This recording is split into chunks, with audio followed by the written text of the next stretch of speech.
All right, Book of Judges.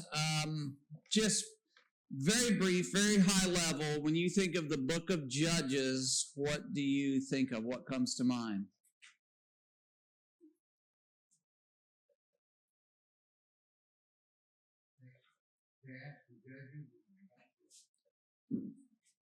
Not quite. Not quite. Philip. Okay, every man did what was right in his own eyes. The end of the book, it highlights that specifically. Everyone's doing what was right. Is there somebody else? Ron? As you have in your questions, there's this cycle, repeating cycle that's occurring throughout the book of Judges, where they go from a righteous state to an unrighteous state, and this keeps perpetuating itself throughout the book.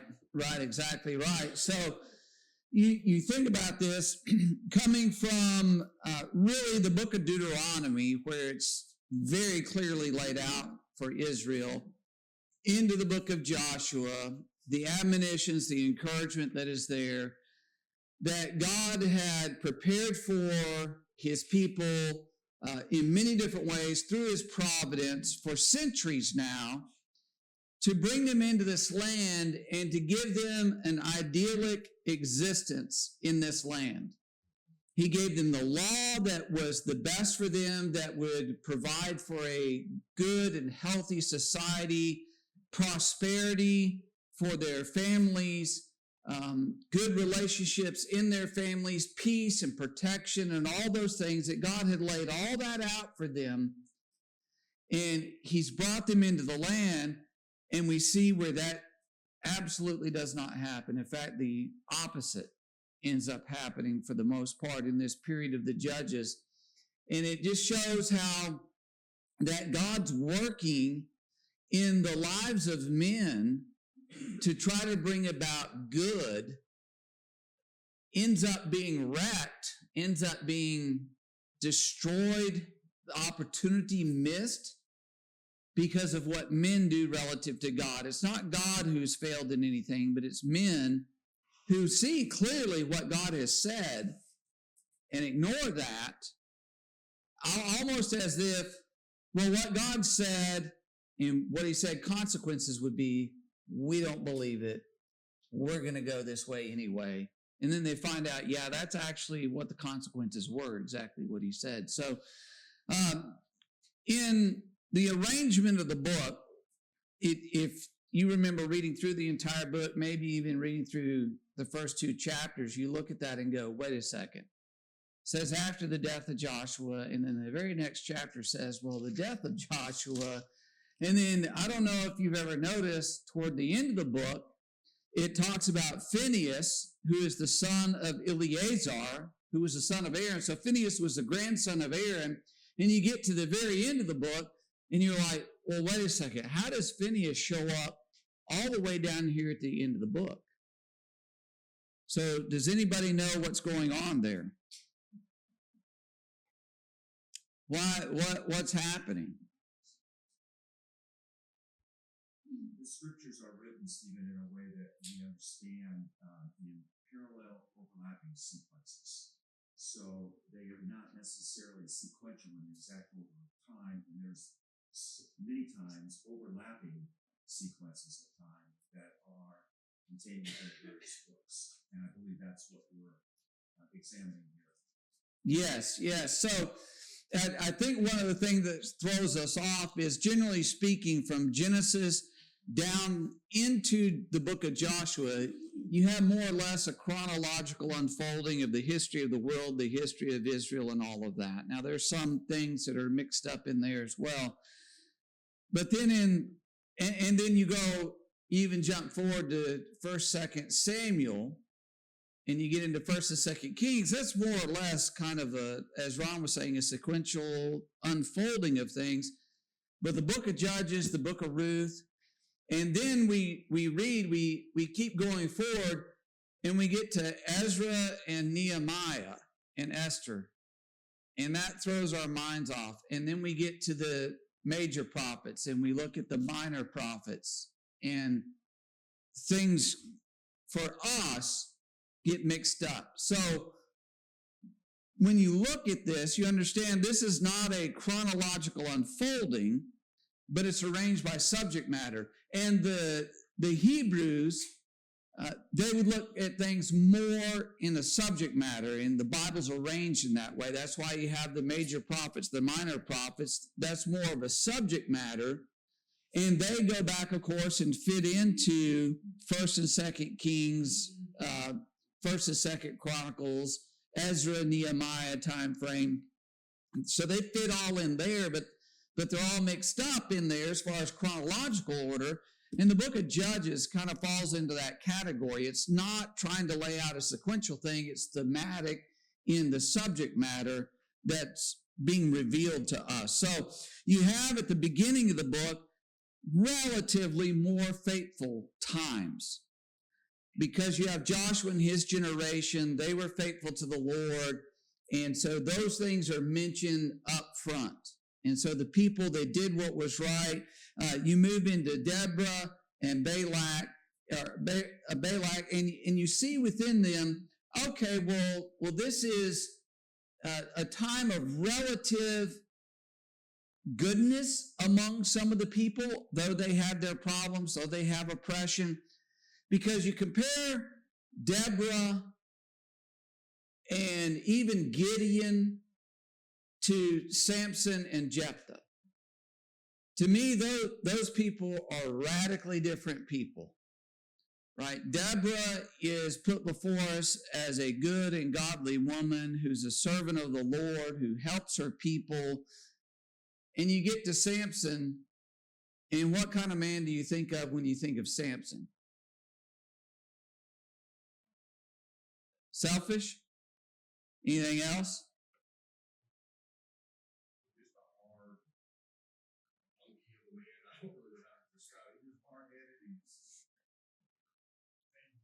He lived rough. He lived a rough life. There's no doubt about that. So you kind of see that unfold, even with Gideon. You know, Deborah, you really don't have any kind of stain on her record. You get to Gideon, and he makes an ephod, and that becomes an idol for the people. So you kind of see this degradation, even among the judges and the deliverers. And then at the end of the book, what do you have?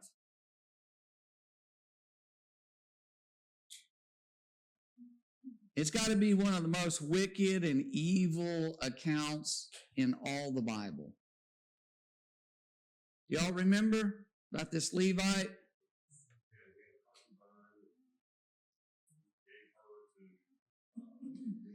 So these homosexuals wanted him. The guy who he's staying with offered daughters. He offered his concubine. They abuse the concubine all night. She crawls back to the door. The Levite callously, he opens up the door. There she is. He says, "Get up, we're leaving." And she dies. And what'd he do? Cut her body up into 12 pieces and send it throughout Israel. I mean, you think about how evil that is. How people's minds, where they have to be for that kind of thing to unfold. And then they launch a war against Benjamin, nearly wipe out the tribe. And Lord willing, we'll get to all of that. But it's just the point of, you see where they start out at this high point with Joshua and those who outlived Joshua. And at the end of the book, a Levite, a priest of the priestly, or a Levite at least, of the priestly tribe, and what he's involved in and what happens there. It's just unreal, all of that. That story happens. Well, it mentions Phineas at that time, so that was really Sue. Yes, exactly. So it's showing that this is how bad it got, but it gives it to us out of order about these things that unfold and what happened with the children of Israel. And even within the book, there's overlap with what's going on. Nancy? Well, and to me, when we start Judges, it's the first time Israel has been separated into individual tribes. All along, they've all been together all the time. Mm-hmm. So this is where And I don't know that that is a significant thing about this, except that when you say every man did what was right in his own sight, they didn't have that core activity with each other all the time. Yes. Yes. And you see that even at the end there, where the tribes turned against each other. And so there is that disunity among the children of Israel. So we begin at, the first judge, Othniel. When does it end? When does the period of the judges close? Who's at the tail end of the judges? Samuel. We don't think of it that way normally, maybe, because we list out or we look at the book of Judges, but really it goes to Samuel. If you flip real quick over to 1 Samuel chapter 7. 1 Samuel chapter 7, and let's read verses 15 to 17 here. 15 to 17. Who will grab that for us? Carter. Samuel judged Israel all the days of his life. He went on a circuit year by year to Bethel, Gilgal, and Mizpah.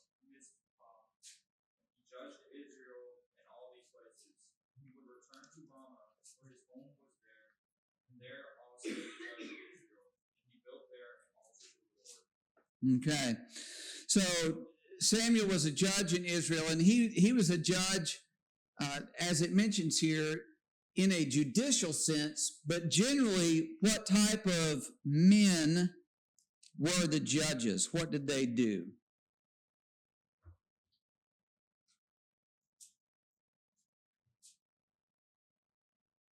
What was their role? Well, I was going to say most of them had their own farm or region, and so they worked. They had regular occupations that they kept. Mm-hmm.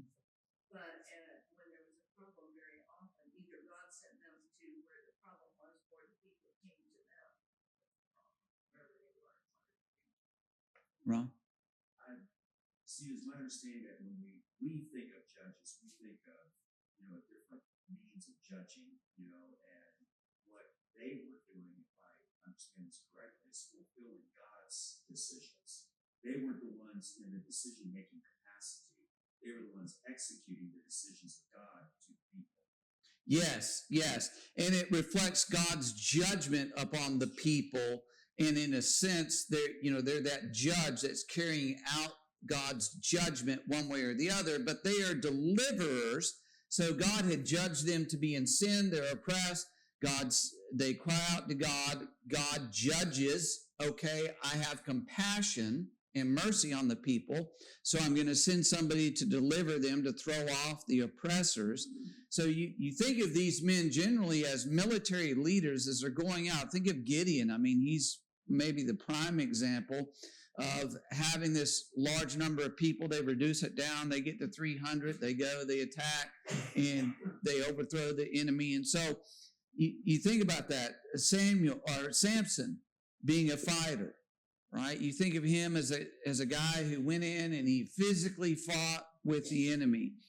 Ehud did the same thing. Samuel, the last judge, he acted in this capacity even after King Saul was anointed and sitting on the throne. When it came to Agag, remember the king of Amalek, Agag, what did he do with him? 1 Samuel 15, anybody remember? He hacked him to pieces. Yeah. So he was a fighter, a military guy who rolled up his sleeves and got at it.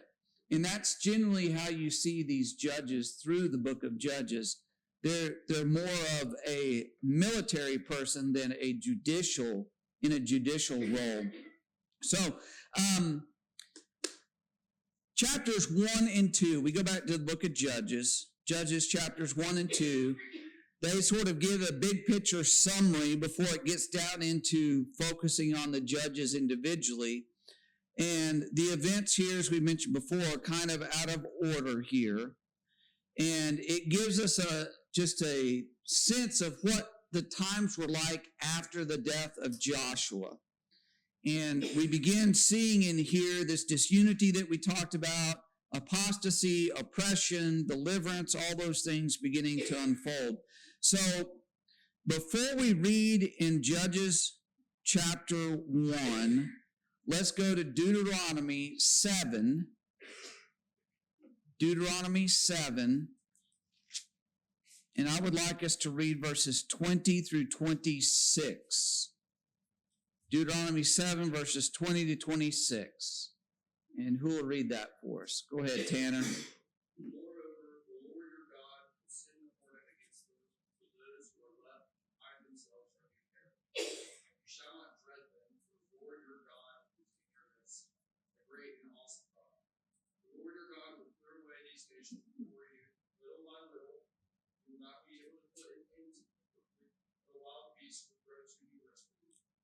But the Lord your God will deliver them before you, and will throw them into great confusion until they are destroyed. You will deliver their kings into your hand, so that you will make their name perish from under heaven. No man will be able to stand before you until you have destroyed them. The graven images of their gods you are to burn with fire, and shall not covet the silver or the gold that is on them, nor take it for yourselves, for you will be snared by it, for it is an abomination before your God. You shall not bring an abomination into your house, and like it come under the lamp. You shall utterly detest it, and you shall utterly abhor it, for it is something bad. Okay. So one of the things we're going to see as we're going through this, especially in chapter 1, this idea of going in and driving them out little by little. When they went into Canaan, as we studied in Joshua, they go and they take the major cities, the major strongholds, but there's still the little villages and wayside places and all of that have to be cleared out of the Canaanites. And so he says, I'm going to do it. God's plan all along was to do it piece by piece, little by little, because he says if the people are just gone, and he says the beasts of the field will be too numerous, it will be overwhelming. And so he says, you're going to go in and we're going to see them taking it little by little and delivering their kings into your hand. So let's read Judges 1, verses 1 through 4 to start with. Judges 1, 1 through 4. Who will grab that for us? Ron? Now after the death of Joshua, it came to pass that the children of Israel asked the Lord, saying, who shall be first to go up for us against the Canaanites to fight against them? And the Lord said, Judah shall go up. Indeed, I have delivered the land into his hand.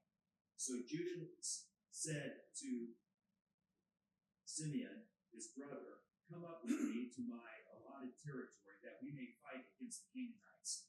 And I will likewise go with you to your allotted territory. And Simeon went with him. Then Judah went up, and the Lord delivered the Canaanites and Perizzites into his hand, and they killed 10,000 men at Bezek. Okay. So again, it's talking about Joshua's dead. He's gone. They're trying to figure out who is it now that goes up taking initial action. So when it mentions Judah, where is Judah in the land of Canaan?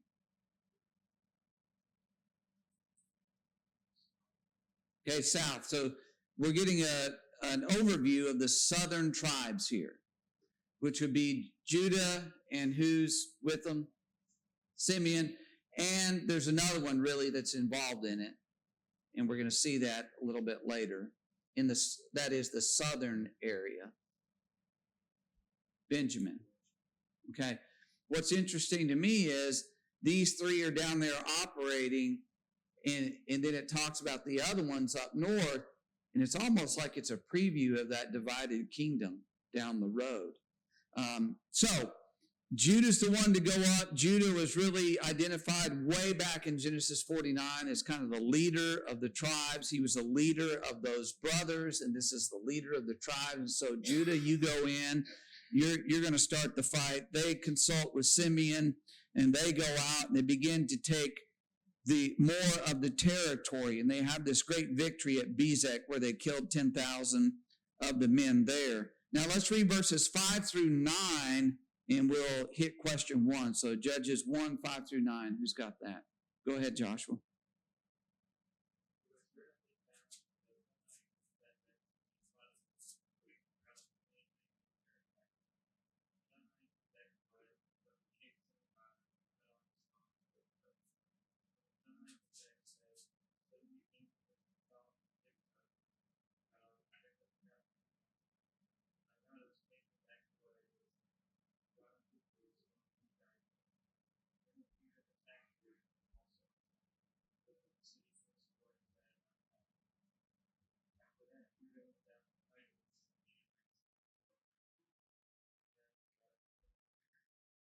Okay. So question number 1 was, who was captured and what was done to him? Why is this a problem?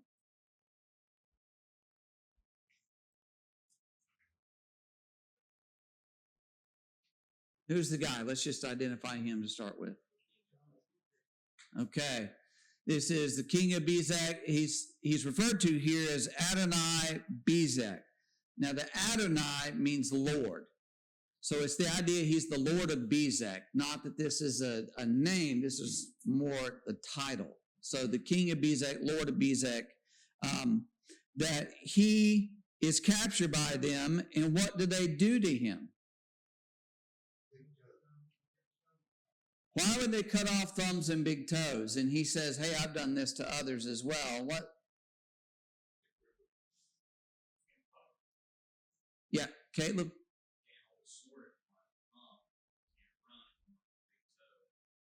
Yeah.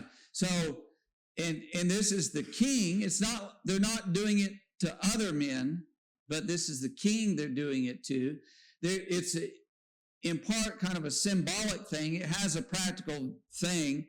Being maimed is something that's degrading anyway, but then he can't grab the sword. It's harder for him to eat, because we have opposable thumbs for a reason.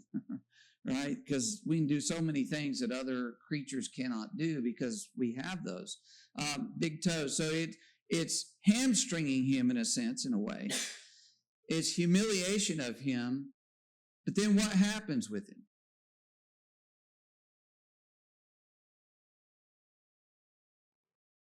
He dies. What's the problem here?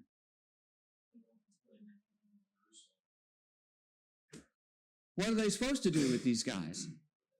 They're supposed to kill them. They're supposed to dispose of them. But they've spared him for whatever reason.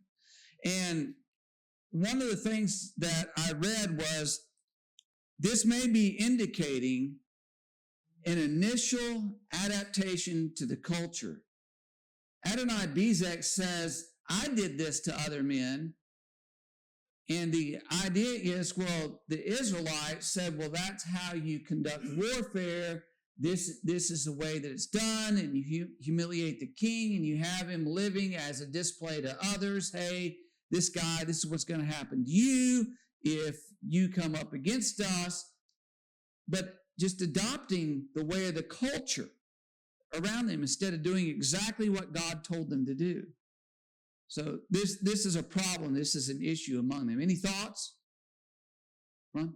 Stephen, God could have clearly indicated to them, I want you to mutilate and humiliate these kings. But he didn't. He did what you said. They were supposed to kill them.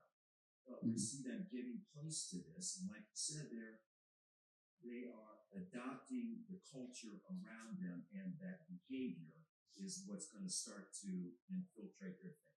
Right. And this is just that little sliver of a change that's going to snowball over time as to their behavior and what they accept as conduct among them as a people.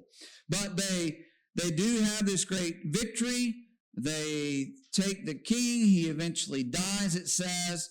And it says they took him to Jerusalem, and they end up fighting against Jerusalem and taking that. And Jerusalem was on the border, close to the border between Benjamin and Judah's territory.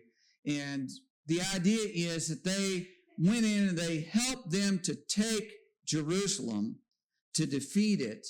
but it's Benjamin's place, and that's belongs to the tribe of Benjamin. So it's just like Simeon helping out Judah in taking these places. Judah's helping Benjamin some in this as well. Mike? This is almost like syndication. I mean, there were certain things they were not to take. They were told what to do, destroy, and drive people out, and they didn't. And it just seems as if the immediate consequence isn't there. It's more of a long, drawn-out consequence that we start to see with time, to your point. Just a small little change ends up snowballing into something greater, but they can't see the consequences. Yeah, they don't see it at this point, that's for sure. The city of Jerusalem, when it says they go in, they fight it, they burn the city and all of that, does anybody know when Jerusalem was fully conquered and occupied by the Israelites? It's a long time down the road, Philip. Yes, King David did that. He eventually takes it, he occupies it as his capital.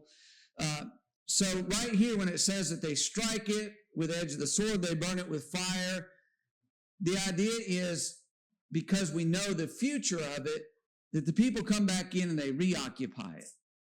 So they didn't take control of it. They didn't take it over at this point. They just sort of sack it and move on, and they don't hold the city, the stronghold, if you will, there. So, all right, they go and they have other conquests. We're not going to read all of this, especially because there's a repeat account about them giving land to Caleb and what happened with Caleb. This is mentioned back in the book of Joshua, and so this is a repeat. This is part of that overlap, giving us the picture of, okay, this isn't sequentially unfolding. So it just repeats that and talks about his daughter and her getting certain territory and all of that. So let's jump down to verse 19 and let's read Judges 1, verses 19 to 21 about this failure. They had a success, Bezek, Jerusalem, but now there is a failure that pops up. Who will get Judges? Go ahead, Philip.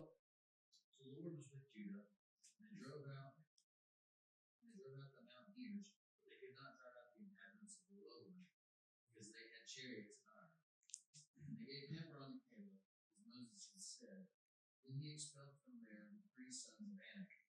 But the children of Benjamin did not drive out the Jebusites who inhabited Jerusalem. So the Jebusites dwell with the children of Benjamin in Jerusalem to this day. Okay. So what's this failure here, and why was there a failure? Verse 19. People that live in the lowlands and the flatlands out. And it says because they had chariots and iron.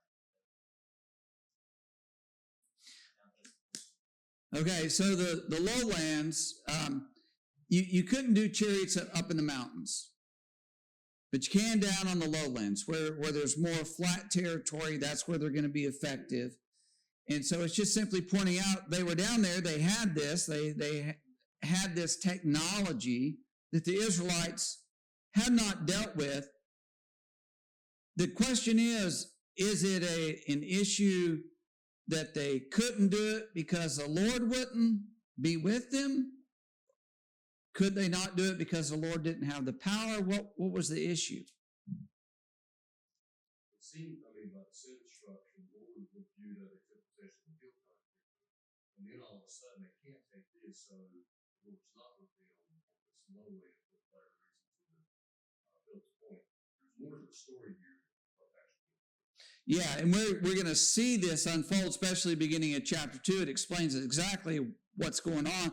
It's not the Lord lacking the ability to provide his people with a way to overcome these chariots of iron. It's not a technology issue. It's an issue of faithfulness to God. But you begin to see that. You see where they compromise on Adonai-Bezek. You see where they're beginning to slip here. They have some success, though, and this is different than what we're going to read with these northern tribes. They have a different thing. Benjamin here, it says, okay, Benjamin is doing some things, but they don't get rid of the Jebusites, and so they're dwelling with them. They're in Jerusalem to this day whenever the writer wrote those things. So there's some changes going on here. Anything else through 21? All right, let's read 22 to 26. So Judges 1, 22 to 26. Who's got that? Go ahead, Jim. And the house of Joseph also went up against Bethel, and the Lord was with them. So the house of Joseph set men to spy out Bethel. The name of the city was formerly Luz. And when the spies saw a man coming out of the city, they said to him, "Please show us the entrance to the city, and we will show you mercy." So we showed them the entrance to the city, and they struck the city with the edge of the sword, but they let the man and all his family go. And the man went to the land of the Hittites, built a city, and called its name Luz, which is its name to this day. Okay. House of Joseph. Who's it talking about here? Yeah, Ephraim and half tribe of Manasseh on the west side of the Jordan. So it's these guys who are doing this operation here, and they send men to spy out Bethel. And who do they find, and what unfolds, and what does this remind you of?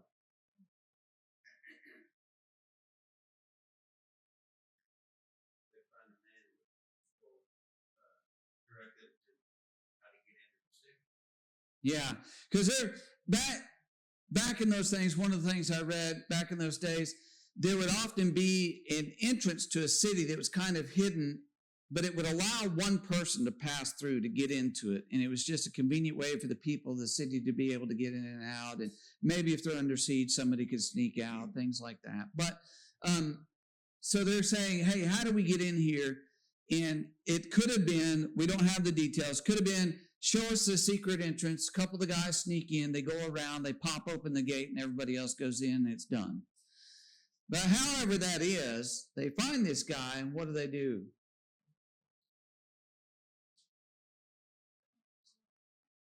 They make a deal. Who does that remind you of? Possibly Rahab. Okay.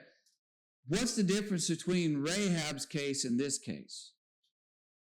Well, in Rahab's case, clearly God was instructing them what to do and what they would find and how it would all be orchestrated. Here, it may be a lot of improvisation. What does Rahab tell the two spies who came into her? That she understood the power of the Lord, the men's hearts were melted, stuff like that. This seems to be more of a pride. Okay. This is another instance of compromise. They weren't supposed to show this guy mercy. They're supposed to kill him. He's supposed to be one of those that in taking this city, he's executed. But it makes the point to say, hey, he survived, he and his family, he took off and he built another city. And it mentions pagan city, he went to the land of the Hittites. He got out and he continues on in the paganism is really the indication it's giving us there. So they were able to take the city, but again, it's that compromise that they're making here. Well, let's read verses 27 to 29, and we'll get to our next question, 27 to 29. Zach. Manasseh did not drive out the inhabitants of Bethshean and its villages, or Taanach and its villages, or the inhabitants of Dor and its villages, or the inhabitants of Idlim and its villages, or the inhabitants of Megiddo and its villages, for the Canaanites persisted in dwelling in that land. When Israel grew strong, they put the Canaanites to forced labor, but did not drive them out completely. And Ephraim did not drive out the Canaanites who lived in Gezer, so the Canaanites lived in Gezer among them. Okay, so it breaks down the house of Joseph here, Manasseh and Ephraim, of course, being spoken about. But question number 2 I had asked, what was the outcome of Manasseh's dealings with Bethshean and Taanach and so on, all those other places? What's the outcome? They failed. And that's all I was looking for. They just failed, right? They shouldn't have. And if they were faithful to God, they wouldn't have, but they failed. And that's telling us where they are. You can't define conquer without bold defeat. And in our own spiritual warfare. That's how it works with our sin. If you don't fully eradicate the sin, you didn't really conquer it. You might have won a battle, maybe. You might have kicked the can down the road, actually, instead. So, in the literal sense for them, failure to fully defeat is not a conquest. In our sense. Right, exactly right. So let's jump down to question 3 first. What was the relationship between Ephraim and the people of Gezer?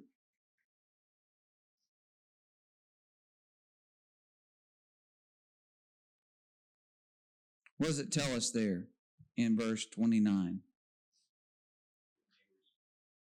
Okay. Canaanites dwelled in Gezer. So the Canaanites dwelled in Gezer among them. Dwelling among them. Okay. So we're going to come back to that in just a second. Let's read verses 30 to 32. Who's got that?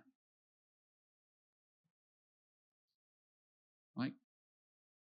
Zebulun did not drive out the inhabitants of Kitron, or the inhabitants of Nahal.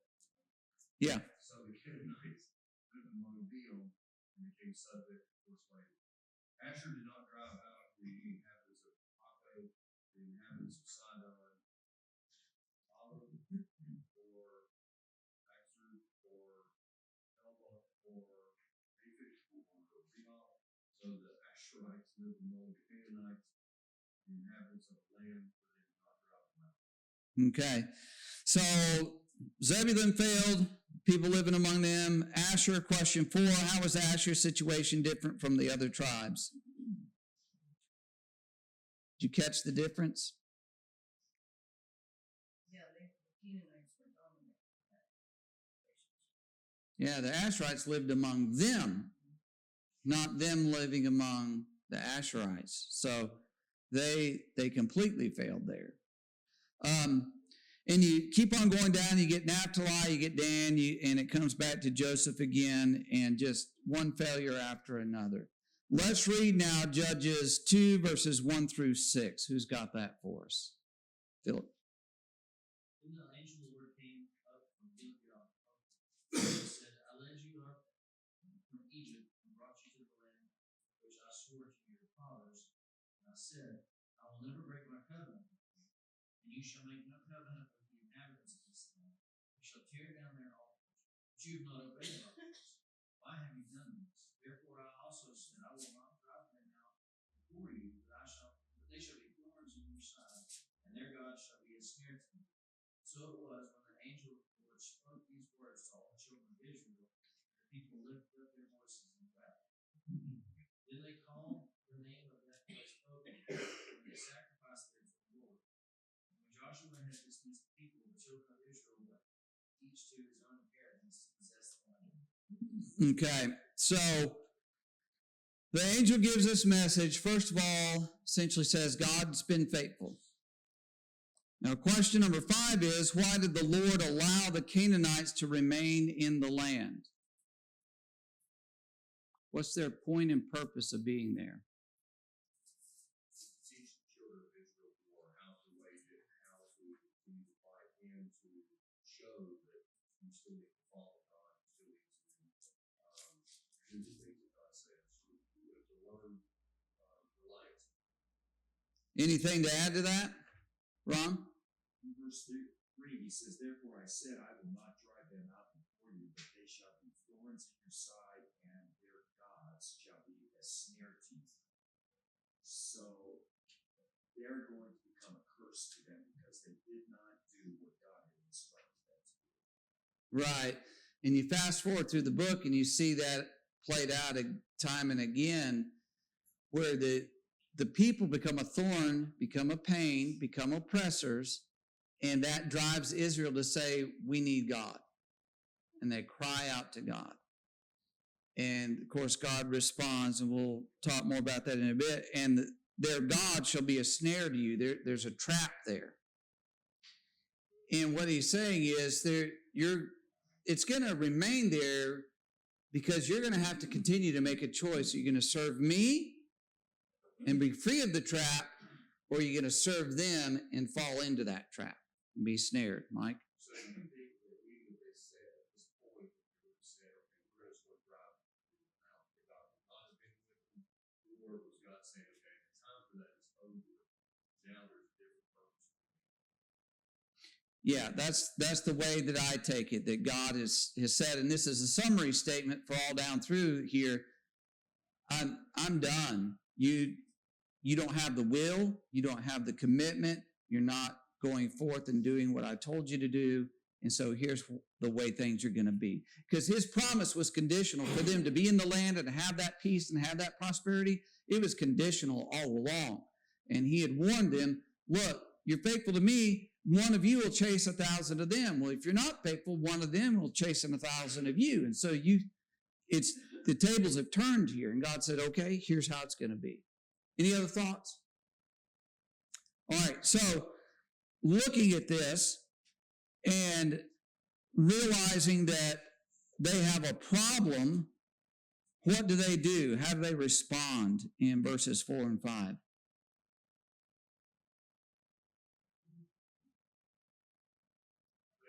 cry, they big, I can't believe this is happening to us type of thing.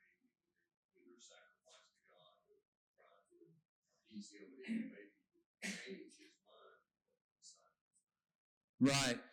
And it closes kind of with that, but then it mentions that Joshua dismissed the people and sent them. So this is one of those places where we see, wow, this happened a lot earlier maybe than what we had considered. That, remember, Joshua divided up the land, and there's still quite a bit more in the book of Joshua talking about things. And so Joshua lived beyond that period of the division of the land for some time to see that these people were not doing what God had told them to do. And so this message came during Joshua's lifetime. You're going to have a problem here. All right, so going forward just a little bit, let's jump down to verse 10. Who will get verse 10? It notes the death of Joshua, where he was buried. Joshua 2, verse 10. Who's got it? Zach? And all that generation also were gathered to their fathers. And there arose another generation after them that did not know the Lord or the work that he had done for Israel. Okay. So there was a generation that were either born in Egypt or born fairly early in the wilderness, that they had seen so many things, and that generation that initially went into Canaan was faithful. This other one arose. So question number 6 was, what change happened after the death of Joshua and his generation? What lesson can we learn from this? Of course, what was the change? They didn't know God. What does it mean they did not know God? Well, you can do the things that God says to do, but you still don't have that relationship. And I think we start to really kind of see this play out much later on, where they think these sacrifices and all that, what they do, excuses their sin, and they continue in their sin. However, that's not what the sacrifices were ever for. And they find that out through the hard things. We could tie this into our Wednesday studies too, in that the newer generation were not properly taught by those committing the sins, to Mike's point. But at a certain age, they're responsible to make those decisions to commit to the Lord. But they weren't properly taught the word or indeed by the generation that was beyond them, that had lived through those things. As a generational thing, you see where they grew weaker and weaker, and that's what this is indicating here. The generation that was faithful, now they could have taught their children certain things. Hey, God did this with us, God did that with us. But then those children, they just dismiss. There could be failure in the teaching that's going on. They just thought, well, our kids, we just assume that they know. We just assume they understand. And they didn't. No, they didn't understand. Because faith is not inherited in that sense. but it has to be taught, it has to be ingrained, and they have to come to their own faith, to Zach's point there. Cruz?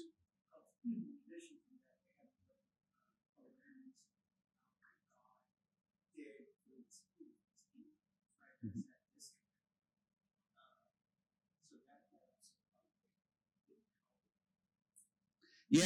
Yeah, they hadn't gone through those experiences like the other ones had, and so there's a different, or there is a lack of conviction between these two generations that are there. And here's the thing: we're only one generation away from unbelief. That's all it ever is. That unless it's passed on and it's adopted by the next generation, it's going to go. And we probably have seen that in families, if not in congregations. All right, so verses 11 through 19. So somebody who wants to tackle that. Judges 2, 11 to 19. Who's got that? Philip, go ahead.